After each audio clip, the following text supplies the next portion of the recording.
તો ગુજરાતમાં પ્રવેશેલું ચોમાસું નવસારી પહોંચ્યા બાદ નબળું પડ્યું। જો કે હવે ચોમાસું ફરી સક્રિય થયું છે। સૌરાષ્ટ્રના અનેક પંથકોમાં વરસાદી માહોલ છે। ઉપરાંત પંચમહાલ, દાહોદ, વડોદરા, છોટાઉદેપુર, નર્મદા, ડાંગ, નવસારી, વલસાડ, તાપી, દમણ, દાદરાનગર હવેલી અને ગીર સોમનાથમાં વરસાદી આગાહી છે। રાજ્યમાં 17મી થી 22મી જૂનની વચ્ચે ચોમાસું સક્રિય થશે। આ દરમિયાન તોફાની પવન સાથે ધોધમાર વરસાદ પડી શકે છે। તો રાજ્યના વિવિધ ભાગોમાં છૂટો છવાયો વરસાદ પડશે। 17મી થી 22મી જૂન દરમિયાન જે વરસાદ પડશે તે ભારે પવન સાથે હશે, જેમાં કેટલાક સ્થળોએ વૃક્ષો પડવાની અને કાચા મકાનોના છાપરા ઉડી જવાની પણ શક્યતાઓ છે। 19 જૂનના દિવસે વલસાડ, દમણ, દાદરાનગર હવેલીમાં ભારે વરસાદની આગાહી કરવામાં આવી છે।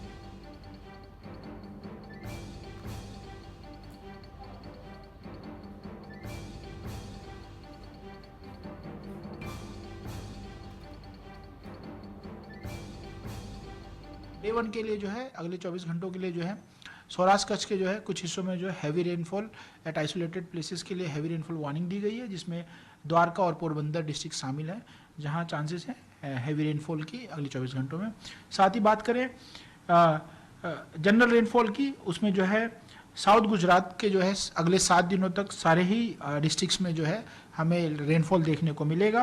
अगले 3 दिनों तक साउथ गुजरात में आइसोलेटेड रहेगा। उसके बाद चौथे, 5वें, 6ठे और 7वें दिन जो है स्कैटर्ड रेनफॉल दिया गया है पूरे।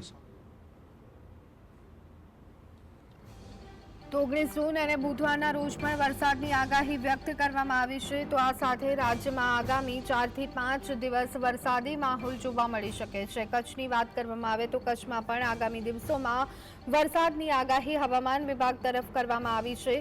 તો આ સાથે જ આપને જણાવી દઈએ કે સમગ્ર ગુજરાતમાં ધીમે ધીમે વરસાદી માહોલ અને ચોમાસું બેસતું નજરે પડી રહ્યું છે। છેલ્લા ઘણા દિવસથી અસહ્ય ગરમી અને બફારા અને ઉકળાટની વચ્ચે થોડો ઘણો પણ વરસાદ થતા અહીંયા લોકોને ગરમીમાંથી આંશિક રીતે રાહત મળી છે। તો બીજી બાજુ ધીમી ધારે બેઠો વરસાદ પડતા ખેડૂતોમાં પણ ખુશીનો માહોલ જોવા મળી રહ્યો છે। પરંતુ આ બધાની વચ્ચે અમુક જગ્યાએ એવી પણ સ્થિતિ જોવા મળી રહી છે કે 24 કલાકમાં 9 ઇંચથી પણ વધારે વરસાદ વરસી જતા અત્યારે હાલ હવે પાણી ભરાવાના દ્રશ્યો પણ સામે આવી રહ્યા છે। આ બધાની વચ્ચે તંત્ર પાસેથી પ્રી મોન્સૂન કામગીરી કયા પ્રકારે કરવામાં આવી તેની અસરો હવે ચોમાસું બેસતા જોવા મળશે। એટલે કે તંત્ર તરફથી પણ એવી આશા રાખવામાં આવી રહી છે કે પ્રી મોન્સૂન જે કામગીરી દર વર્ષે કરવામાં આવતી હોય છે તેવી જ રીતે માત્ર નામની કામગીરી ન થાય, પરંતુ ખરા અર્થમાં ગ્રાઉન્ડ લેવલ પર પ્રી મોન્સૂન કામગીરી કરવામાં આવે। ઘણી બધી જગ્યાઓએ સમારકામ ચાલતા હોય છે, ખાડા ખોદવામાં આવતા હોય છે, ત્યારે તે તમામ પ્રક્રિયાઓ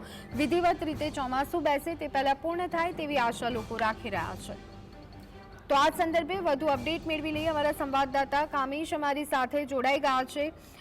ખાસ કરી અને કામેશ, જે રીતે કહી શકાય કે આવનારા દિવસોમાં પણ હજી પણ ગુજરાતના અલગ અલગ જિલ્લાઓમાં વરસાદ પડી શકે છે, શું લાગી રહ્યું છે? વિંડીના માધ્યમથી સમજાવશો કે આવનારા દિવસોમાં ક્યાં કેટલો વરસાદ પડે તેવી શક્યતાઓ છે? બિલકુલ બની આપને જણાવી દઉં કે ગુજરાતમાં હવે કહી શકાય કે ચોમાસાએ સત્તાવાર એન્ટ્રી કરી લીધી છે ને ગઈકાલે સૌરાષ્ટ્ર માટે અને દેવભૂમિ દ્વારકા માટે ખૂબ મહત્વપૂર્ણ દિવસ રહ્યો। એટલા માટે મહત્વપૂર્ણ રહ્યો કારણ કે છેલ્લા 24 કલાકની વાત કરવામાં આવે તો દ્વારકાના ખંભાળિયામાં જ્યારે જળબંબાકારની શરૂઆતથી સ્થિતિ જોવા મળી। છેલ્લા 24 કલાકમાં 9.5 ઇંચ વરસાદ પડી ગયો છે ખંભાળિયામાં।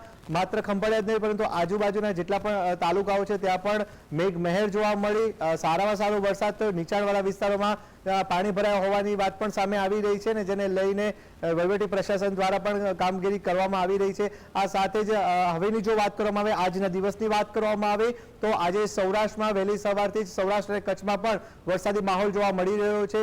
શું અત્યારની સ્થિતિ છે, ક્યાં વાદળો ઘેરાયા છે અને કેવી રીતે આગામી સમયમાં વરસાદ પડી રહી છે તેની તલસ્પર્શી માહિતી આપણે મેપના માધ્યમ દ્વારા મેળવીશું। અત્યારે સૌથી પહેલા વાદળોની સ્થિતિની જો વાત કરવામાં આવે તો જે પણ ચોમાસાએ જે સત્તાવાર એન્ટ્રી લીધી છે અને જેને લઈને કહી શકાય કે મુંબઈના પાલઘર બાદ જેવી દક્ષિણ ગુજરાતમાં એન્ટ્રી થઈ છે ત્યાં આગળ અત્યારની જો સ્થિતિ જોવા મળે તો અત્યારે વલસાડ સહિતના જે દક્ષિણ ભાગોની જો વાત કરવામાં આવે તો સુરત, વલસાડ સહિતના જે ભાગો જે છે ત્યાં આગળ અત્યારે વાદળો ઘેરાયેલા છે, જેને લઈને વાત કરવામાં આવે તો ખાસ કરીને જે મુંબઈના જે ઔરંગાબાદ, જલગાંવ જે છે ત્યાં આગળ એક વરસાદી સિસ્ટમ સક્રિય થઈ છે। અમરાવતી જે છે ત્યાં આગળ પણ વરસાદી સિસ્ટમ સક્રિય થઈ છે ને જેને લઈને સીધી અસર દક્ષિણ ગુજરાતમાં જોવા મળી શકે છે। અત્યારની સ્થિતિની જો આ વાદળોના મેપની આપણે ચર્ચા કરી રહ્યા છીએ કે જેમાં પાલઘરથી દક્ષિણ ગુજરાતમાં એન્ટ્રી થઈને વલસાડ જે છે ત્યાં આગળ અત્યારે વાદળો ઘેરાયેલી સ્થિતિ જોવા મળી રહી છે. આ સાથે જ તેની અસરની જો વાત કરવામાં આવે તો દક્ષિણ ગુજરાતના વિવિધ ભાગોમાં વરસાદ જોવા મળી શકે છે. આ સાથે જ વાત કરવામાં આવે સૌરાષ્ટ્રની તો દરિયાકાંઠાની વાત કરવામાં આવે તો ઉના પાસેનો જે દરિયાકાંઠો જે છે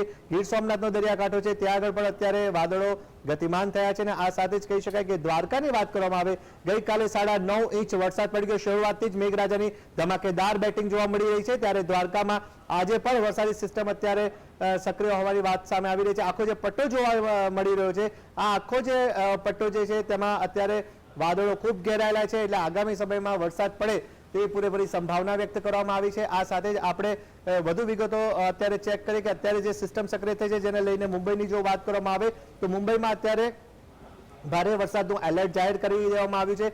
આ ઉપરાંત મેં આપને અગાઉ જણાવ્યું તેવી રીતના માલેગાંવ, જલગાંવ, ઔરંગાબાદ, અહેમદનગર સહિતના જે ભાગો જે છે મહારાષ્ટ્રના જે વિવિધ ભાગો છે ત્યાં આગળ ભારે વરસાદની શક્યતા અત્યારે વ્યક્ત કરવામાં આવી રહી છે જેની સીધી અસર ગુજરાતના દક્ષિણ ગુજરાત ઉપર પણ જોવા મળી શકે છે. વલસાડમાં આજે હળવોથી મધ્યમ વરસાદ પડે તેવી શક્યતા છે. સુરતમાં પણ અત્યારે વરસાદી માહોલ આગામી સમયમાં જોવા મળી શકે છે. આ સાથે જ વાત કરવામાં આવે વડોદરાની તો વડોદરામાં હળવા વરસાદની સંભાવના વ્યક્ત કરવામાં આવી છે. અમદાવાદની વાત કરવામાં આવે તો અમદાવાદમાં હળવો વરસાદ પડે તેવી શક્યતા અત્યારે જોવા મળી રહી છે કારણ કે વાદળછાયું વાતાવરણ અત્યારે જોવા મળી રહ્યું છે. આ સાથે જ વાત કરવામાં આવી સૌરાષ્ટ્રની તો સૌરાષ્ટ્રમાં જે ભાવનગરનો જે દરિયાકાંઠો છે ત્યાં આગળ પણ હળવો વરસાદ જોવા મળી શકે છે. આ સાથે જ ઉના, જુનાગઢ, ગીર સોમનાથ સહિતના જે ભાગો છે ત્યાં આગળ પણ વરસાદી માહોલ જોવા મળશે ને આ સાથે જ ફરીથી વાત કરવામાં આવે દ્વારકાની તો દ્વારકામાં પણ આજે ભારે વરસાદ પડે તેવી સંભાવનાને દ્વારા નકારી શકાય તેમ નથી કારણ કે અહીંયા જેવી રીતના સિસ્ટમ સક્રિય થઈ છે તે પ્રમાણે આજે પણ સારો વરસાદ પડશે અને દ્વારકા સહિતના જે ભાગો જે છે દ્વારકા, જામનગર સહિતના જે ભાગો છે ત્યાં વરસાદ પડી શકે છે. આ ઉપરાંત થાન, સુરેન્દ્રનગર છે આ તમામ સ્થળોએ સારો વરસાદ પડે તેવી શક્યતા વ્યક્ત કરવામાં આવી છે. એટલે ચોક્કસથી એવું કહી શકાશે કે હવે મેઘરાએ સત્તાવાર રીતના ગુજરાતમાં ચોમાસાની એન્ટ્રી કરી લીધી છે. ગઈકાલે ધમાકેદાર બેટિંગ જોવા મળી દ્વારકામાં અને આજની જો વાત કરવામાં આવે તો આજે વહેલી સવારથી જ કચ્છના વિવિધ ભાગોમાં પણ હળવો વરસાદ જોવા મળી રહ્યો છે અને આ સાથે જ કહી શકાય કે દ્વારકા જિલ્લાના જે તાલુકા છે ભાણવડ છે, ખંભાળિયા છે એ તમામ ભાગોમાં વહેલી સવારથી વરસાદી માહોલ જોવા મળી રહ્યો છે એટલે ચોક્કસથી કહી શકાશે કે દિવસ દરમિયાન સારો વરસાદ પડે એવી શક્યતા હવામાન વિભાગ દ્વારા વ્યક્ત કરાઈ છે. જી આભાર કામેશ અમારી સાથે જોડાવા બદલ અને સમગ્ર માહિતી